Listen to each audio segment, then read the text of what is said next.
नमस्कार, आप देख रहे हैं AMG न्यूज। आपके साथ मैं नीला। शहर और आसपास की खबरों को लेकर हम हाजिर हैं।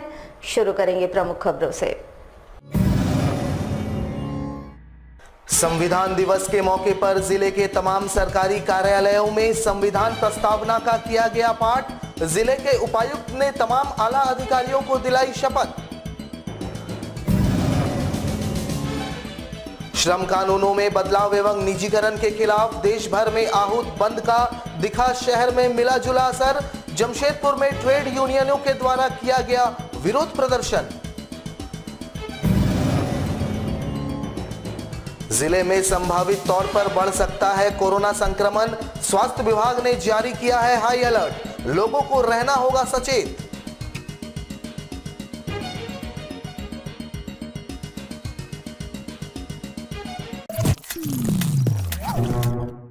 अब खबरें विस्तार से। जमशेदपुर में 26 नवंबर को संविधान दिवस के अवसर पर पूर्वी सिंहभूम जिले के सरकारी कार्यालयों में संविधान की प्रस्तावना का पाठ किया गया।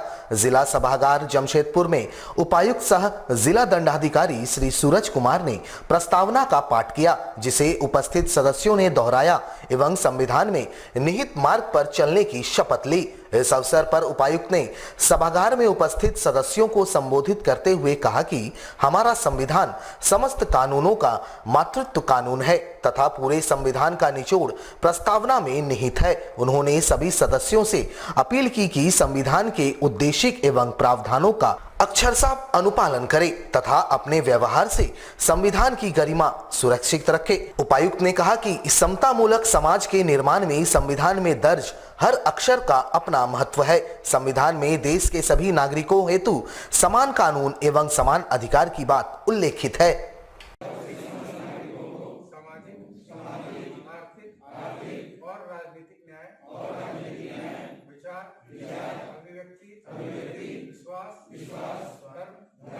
और उपासना की स्वतंत्रता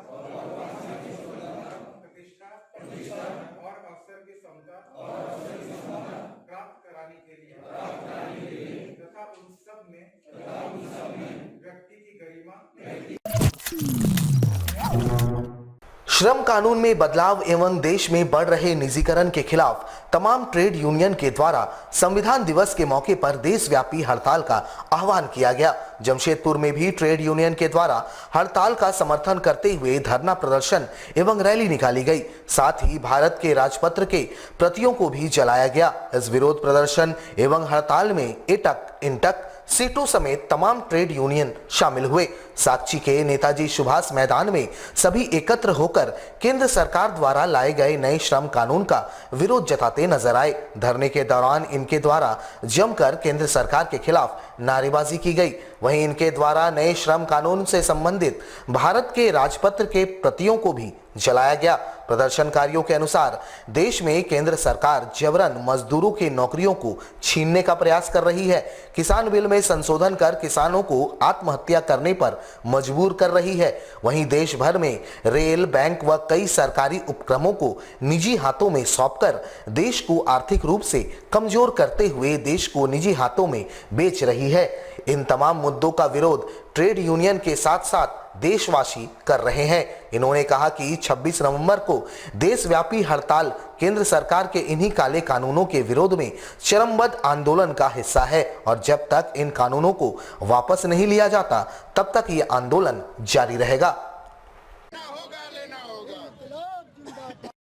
देश के संप्रभुता को बेचने की तैयारी आज की सरकार कर रही है। उसमें रेल है, भेल है, इसके साथ साथ माइंस है, पब्लिक सेक्टर है। ये सारे चीज़ों को प्राइवेटाइजेशन करने जा रहा है, रेलवे को बेचने जा रहा है। और इसके अलावे मजदूर विरोधी कानून धड़ल्ले से पास हो रहा है कोरोना के आड़ में, कृषि विरोधी कानून धड़ल्ले से पास हो रहा है। तो ये तमाम चीज़ों को लेकर के आज पूरे देश में सारे श्रम संगठनों के द्वारा आम हड़ताल है, जिसका झलक आज जमशेदपुर के इस आम बागान में हम लोग मौजूद हैं। इससे भी सरकार का नींद अगर नहीं खुलता है तो आने वाले दिनों में सड़क से लेकर के सदन तक मजदूर आंदोलन पर उतारू होंगे।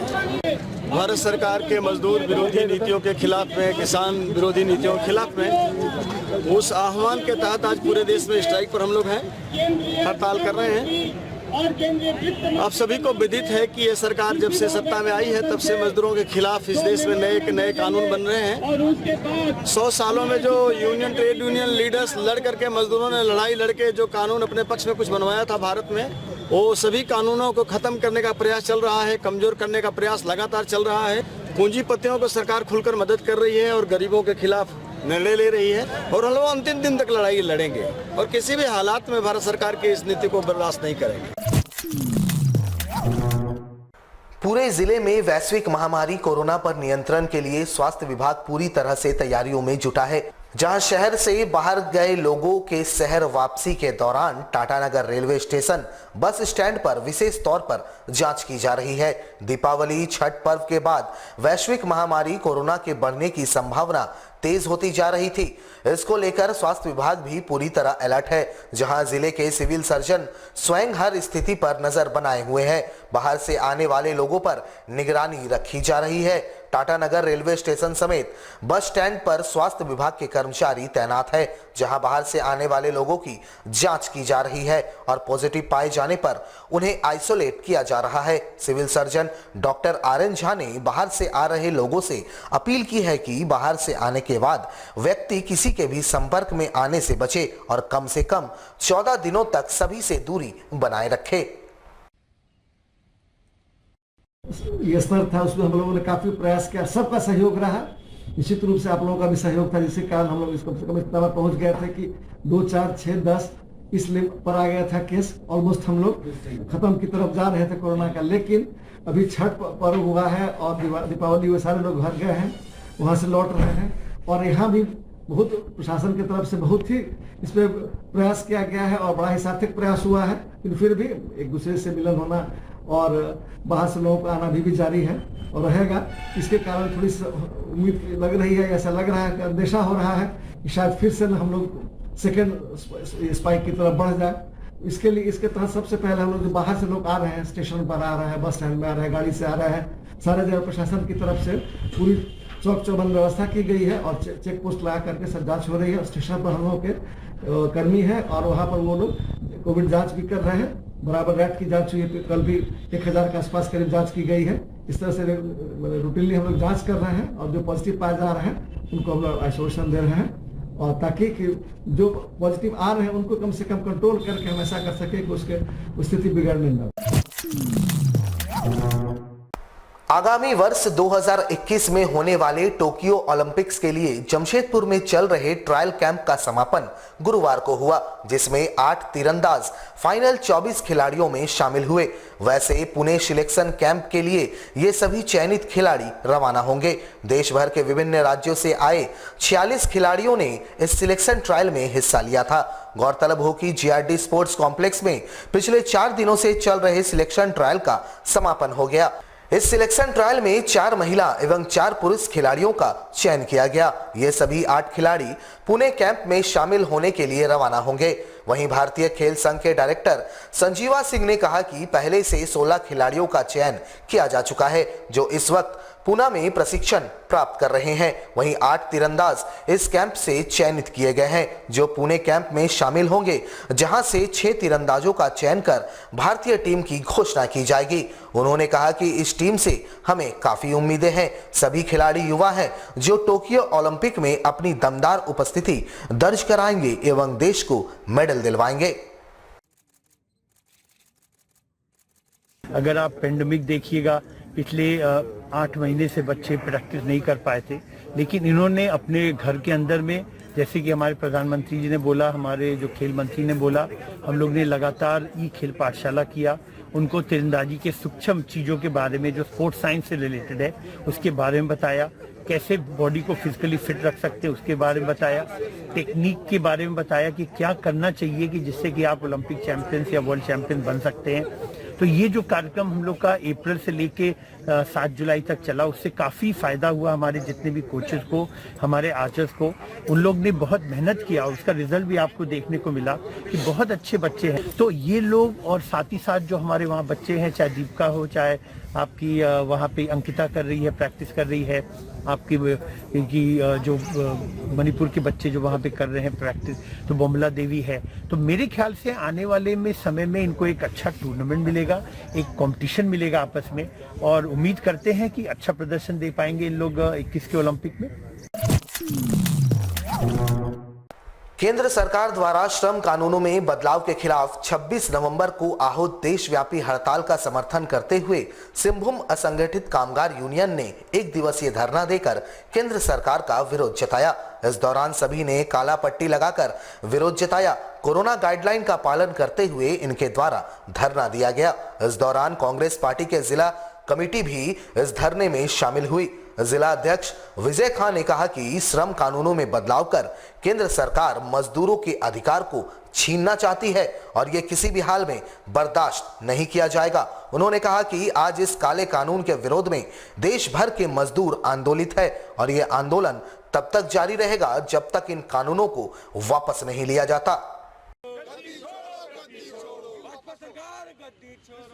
जो भाजपा सरकार ने जिस तरीके से किसानों को 3 बिल लाया है, उसी तरह श्रम कानून में 4 को अमेंडमेंट किया है, उसी के खिलाफ पूरे देश में आज हड़ताल का आह्वान किया गया है। और उस हड़ताल के आह्वान पर डॉक्टर जी संजीवा रेड्डी, जो कि सभी यूनियन के देश के चेयरमैन भी हैं, और उसमें केसी वेणुगोपाल साहब हमारे कांग्रेस पार्टी के जो राष्ट्रीय महासचिव हैं, उन्होंने भी अपना समर्थन प्रदान किया है। कांग्रेस पार्टी का इस हड़ताल में पूरा समर्थन है और हम लोग इंटक के सिपाही होने के नाते, कांग्रेस पार्टी के सिपाही होने के नाते आज यहाँ सोशल डिस्टेंसिंग मास्क को ध्यान में रखते हुए हम लोगों ने यहाँ पर कार्यक्रम किया, धरना प्रदर्शन किया, काला पट्टी पहना।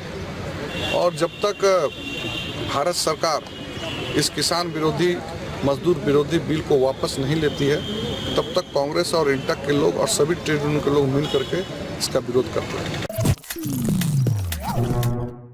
ऑल इंडिया लोको रनिंग स्टाफ एसोसिएशन के केंद्रीय कार्यकारिणी समिति के तत्वाधान में भारतवर्ष के सभी रेलवे स्टेशन स्थित लॉबी के समक्ष 10 राष्ट्रीय ट्रेड यूनियन के स्ट्राइक का समर्थन किया गया, जहां सभी ने एक स्वर में निजीकरण और श्रम कानूनों में बदलाव की नीति का विरोध किया। इसी क्रम में टाटानगर रेलवे स्टेशन के 1 नंबर प्लेटफॉर्म में स्थित लॉबी के समक्ष ऑल इंडिया लोको रनिंग स्टाफ एसोसिएशन के बैनर तले सभी लोको रनिंग स्टाफ ने गेट मीटिंग पर केंद्र सरकार की नीतियों का विरोध किया, जहां निजीकरण के साथ साथ एनपीसी की नीति का भी विरोध इनके द्वारा किया गया। पुनः 30 नवंबर को पूरे भारतवर्ष के विभिन्न लॉबी के समक्ष रनिंग स्टाफ के द्वारा धरना प्रदर्शन कर आंदोलन किया जाएगा। प्रदर्शनकारियों ने कहा कि इस मामले को लेकर 15 दिसंबर को केंद्रीय कार्यकारिणी की बैठक है, जिसके बाद आगे की रणनीति तय की जाएगी।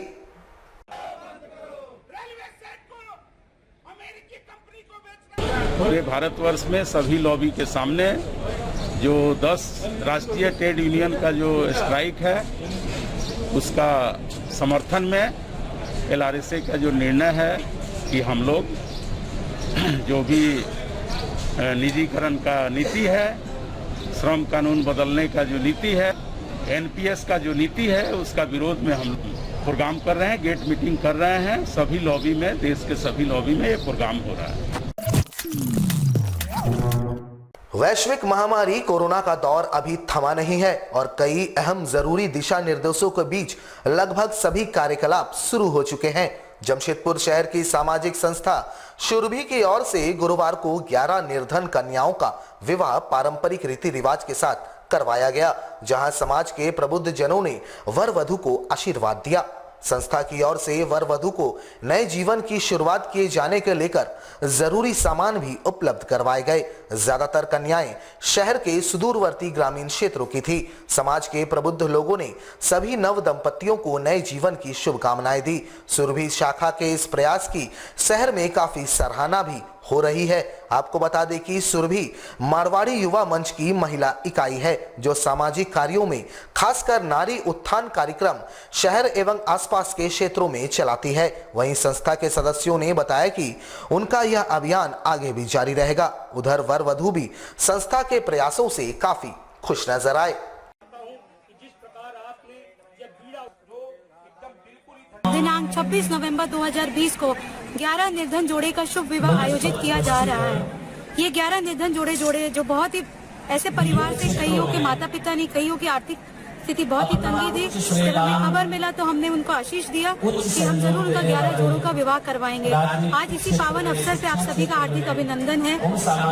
हमारे समाज, हमारी शाखा का हमने एक सामाजिक दायित्व को निभाते हुए ये कोशिश किया कि इनका जीवन सुखमय मंगलमय हो। उसके लिए हमने इनको जरूरतमंद के सामान्य प्रबंध करवाया है। सरना धर्म कोड पारित होने की दिशा में एक कदम और आगे बढ़ चुका है। गुरुवार को राज्य की राज्यपाल ने इस पर मोहर लगा दी है। इसके बाद जमशेदपुर में झामुमो कार्यकर्ताओं ने इसकी खुशी में लड्डू का वितरण किया। विदित हो कि विगत 11 नवंबर को सरना धर्म कोड बिल को झारखंड विधानसभा में विशेष सत्र बुलाकर सर्वसम्मति से पारित किया गया था और संविधान दिवस यानी 26 नवंबर को इस पर राज्य की राज्यपाल की भी मोहर लग गई। इसके बाद बिल को केंद्र की मोहर की जरूरत है, जिसके बाद इसे संविधान में शामिल कर दिया जाएगा। राज्यपाल द्वारा इसे मंजूरी दिए जाने के बाद झामुमो कार्यकर्ताओं ने इसकी खुशी लड्डू वितरण कर मनाई। साथ ही इन्होंने उम्मीद जताया है कि जल्द ही केंद्र के तरफ से भी इस बिल को पास कर दिया जाएगा।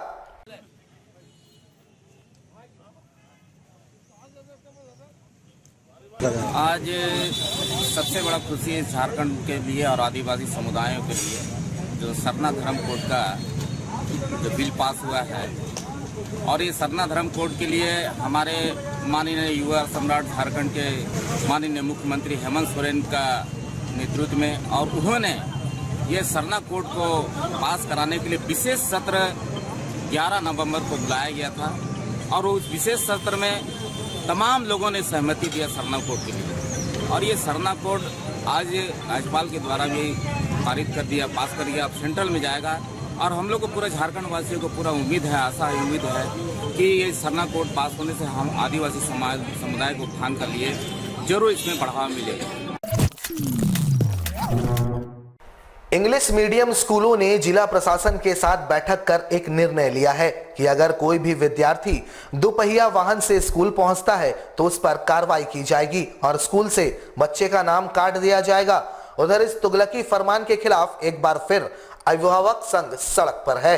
अभिभावक संघ ने स्कूलों को दोषी ठहराते हुए कहा कि सरकार ने जब गाइडलाइन जारी किया था कि सभी स्कूलों को अपना बस सेवा देना होगा तो स्कूलों ने अपना बस क्यों नहीं चलाया।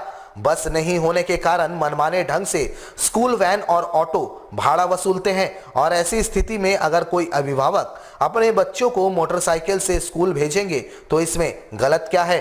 उधर इन लोगों ने साफ कर दिया है कि यह नियम लागू किया गया तो स्कूलों के खिलाफ जोरदार आंदोलन होगा।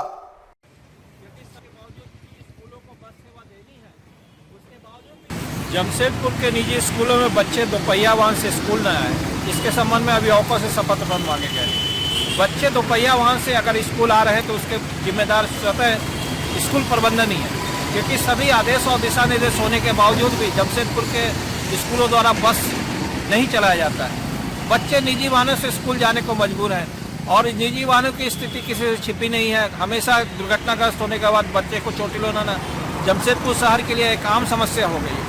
जमशेदपुर अभिभावक संघ आज उपायुक्त महोदय के समक्ष ये मांग रखने आया है कि उनके माध्यम से अभिभावकों की जगह स्कूलों से शपथ पत्र लिया जाए कि वो कितने तय समय में बस शुरू करते हैं। अगर बस शुरू हो जाती है तो जमशेदपुर के शहर पर जो पड़ने वाला ट्रैफिक लोड तो काफ़ी हद तक कम होगा ही, बच्चे को दोपहिया वाहन से भी स्कूल आने पर काफ़ी हद तक रोक लग जाएगी। हमारे साथ लगातार जुड़े रहने के लिए आप हमें YouTube पर जरूर सब्सक्राइब करें। आज के लिए बस इतना ही। कल आपसे फिर मिलेंगे कुछ नई खबरों के साथ। तब तक के लिए AMG न्यूज की पूरी टीम को दीजिए इजाजत। नमस्कार।